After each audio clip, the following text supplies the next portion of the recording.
നമ്മളിവിടെ അപ്പാപ്പൻ്റെ ഫാമിലിക്ക് വന്നേക്കാണ് കേട്ടോ.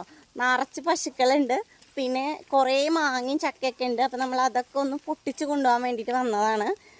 ചപ്പിക്കുടിയ മാങ്ങ ഉണ്ടല്ലോ, നമ്മൾ ഈ നാട്ടുമാങ്ങ എന്നൊക്കെ പറയില്ലേ, നാട്ടുമാങ്ങയോ കാട്ടുമാങ്ങയോ ചകിരി മാങ്ങയോ അങ്ങനെയൊക്കെ പറയില്ലേ, നമ്മൾ അത് പൊട്ടിക്കാൻ വേണ്ടിയിട്ട് വന്നതാണ് കേട്ടോ. മാമ്പഴ പുളിശ്ശേരി ഉണ്ടാക്കാൻ വേണ്ടിയിട്ട്. പിന്നെ നമ്മുടെ സാധാരണ മാങ്ങ ഉണ്ടെങ്കിൽ നമുക്ക് അച്ചാർ ഉണ്ടാക്കാൻ വേണ്ടി ഉണക്കി കൊണ്ടുപോകാം. ഇതൊക്കെയാണ് കേട്ടോ നമ്മുടെ പശുക്കുട്ടികളും. ഇതൊക്കെ അപ്പാപ്പൻ്റെ പശുക്കളാണ്. 10-14 പശുക്കളും പിന്നെ അതിൻ്റെ കുട്ടികളൊക്കെ ഉണ്ട് കേട്ടോ. നല്ല തണവാണ് ഇവിടെ നിൽക്കുമ്പോഴേ, നല്ല തണവാണ്. നമ്മുടെ വീട്ടിലൊക്കെ ഭയങ്കര ചൂടല്ലേ.